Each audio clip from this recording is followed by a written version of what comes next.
تسمیہ یعنی بسم اللہ سے متعلق پہلی بحث اس کے معنی اور مفہوم سے متعلق تھی، وہ ہم نے جان لی، اس کا ذکر ہو گیا۔ دوسری بحث بسم اللہ سے متعلق یہ ہے کہ بسم اللہ قرآن کریم کی آیت ہے یا نہیں ہے۔ اگر ہے تو ہر سورت کے شروع میں لکھی ہوئی ہے تو ہر سورت کی ایک مستقل آیت ہے، یا یہ کہ صرف سورہ فاتحہ کی ایک آیت ہے۔ تو پہلا قول اس باب میں یہ ہے، امام مالک رحمۃ اللہ علیہ جو ائمہ اربعہ میں سے مشہور امام ہے، امام اوزاعی رحمۃ اللہ علیہ، کچھ دوسرے فقہا اس طرف گئے ہیں کہ بسم اللہ جو ہے یہ قرآن کریم کی آیت نہیں ہے، اس کو صرف تبرک کے لیے، برکت کے لیے سورتوں کے شروع میں لکھا جاتا ہے، اور سورتوں کے درمیان فرق کرنے کے لیے چنانچہ روایت میں آتا ہے کہ آپ صلی اللہ علیہ وسلم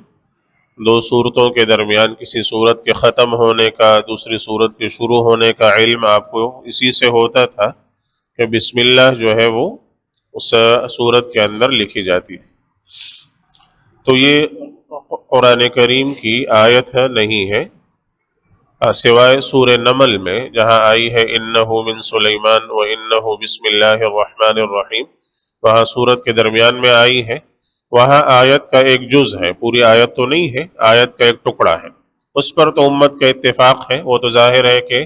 سورت کے درمیان اس کا ذکر آیا ہے تو اس پر تو پوری امت کا اتفاق ہے کہ وہ آیت کا ایک ٹکڑا ہے۔ لیکن سورتوں کے شروع میں جو لکھی جاتی ہے بسم اللہ، اس سے متعلق امام مالک، امام اوزاعی رحمہ اللہ یہ فرماتے ہیں کہ یہ قرآن کریم کی آیت نہیں ہے، اس کو برکت کے لیے، تبرک کے لیے لکھا جاتا ہے۔ ان کی دلیل کا حاصل دو باتیں ہیں، ویسے تو بہت ساری انہوں نے جو دلائل اپنی طرف سے پیش کیے ہیں، تو حاصل ان کا دو باتیں ہیں۔ ایک ان احادیث سے وہ حضرات دلیل پکڑتے ہیں، استدلال کرتے ہیں جن احادیث میں یہ وارد ہوا ہے کہ آپ صلی اللہ علیہ وسلم سورہ فاتحہ کی قرات فرماتے تھے تو الحمدللہ رب العالمین سے شروع کرتے تھے، تو وہ یہ فرماتے ہیں کہ آپ صلی اللہ علیہ وسلم کا بسم اللہ شروع میں نہ پڑھنا یہ اس بات کی دلیل ہے کہ یہ سورت کا جز نہیں ہے، یہ سورت کا حصہ نہیں ہے۔ یہ کئی احادیث میں وارد ہوا ہے جن میں سے کچھ کا ذکر آگے آ رہا ہے انشاءاللہ۔ دوسری بات اور دوسری دلیل ان کی اہل مدینہ کا عمل ہے، جو امام مالک رحمہ اللہ کے نزدیک بڑی خاص اہمیت کا حامل ہوتا ہے۔ امام مالک رحمہ اللہ خود بھی مدینہ طیبہ کے تھے، مدینہ ہی کے رہائشی تھے، اور وہی انہوں نے ساری زندگی گزاری، وہی انہوں نے علم حاصل بھی کیا، وہی ساری زندگی حدیث پڑھائی بھی ہے انہوں نے، تو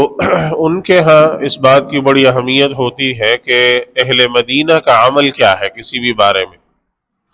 بعض دفعہ کسی شے کے بارے میں کوئی حدیث وارد ہوئی ہوتی ہے، بظاہر وہ صحیح ہوتی ہے، لیکن مدینہ منورہ کے لوگوں کا عمل اس کے خلاف ہوتا تھا۔ امام مالک رحمہ اللہ دیکھتے تھے کہ مدینہ کے لوگوں کا اس پر عمل نہیں ہے، تو وہ فرماتے تھے کہ اگر آپ صلی اللہ علیہ وسلم سے یہ چیز ثابت شدہ ہوتی تو مدینہ کے لوگوں کا اس پر لازماً عمل ہوتا،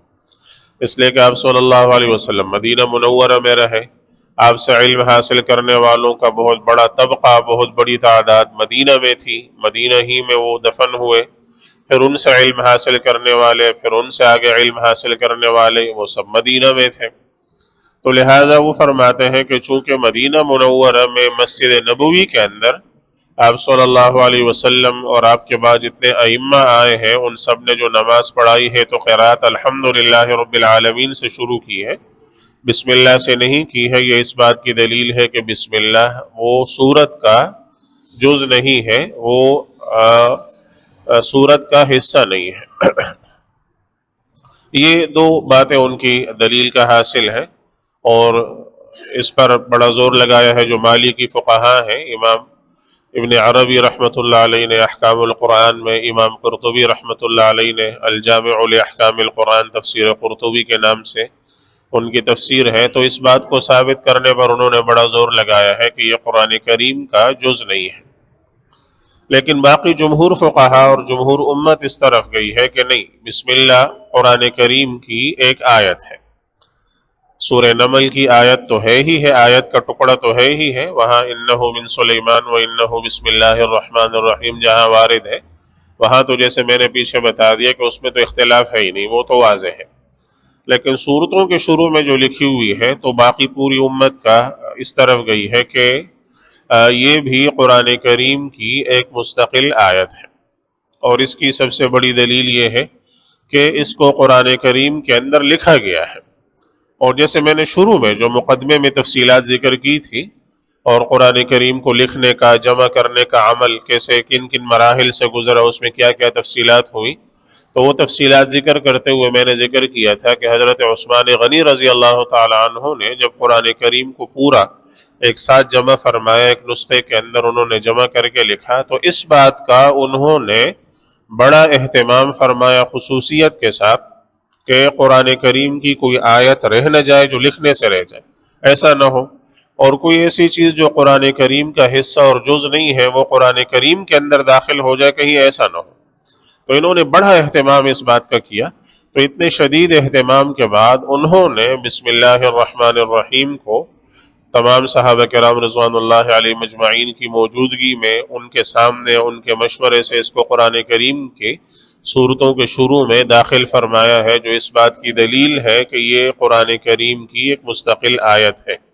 ورنہ تو اس کو قرآن کریم میں لکھا نہ جاتا، جیسا اعوذ باللہ من الشیطان الرجیم کو نہیں لکھا جاتا، حالانکہ پڑھا تو اس کو بھی جاتا ہے، تو تلاوت شروع کرنے سے پہلے اسے پڑھا جاتا ہے، اس کا حکم خود قرآن کریم نے دیا ہے، تو پڑھا اسے بھی جاتا ہے، لیکن انہوں نے اس کو نہیں لکھوایا، اور بسم اللہ کو پڑھا جاتا ہے، اس کو لکھوایا۔ تو یہ اس بات کی دلیل ہے کہ اعوذ باللہ من الشیطان الرجیم وہ قرآن کریم کی آیت نہیں ہے، اس لیے اس کو سورتوں کے شروع میں نہیں لکھوایا گیا،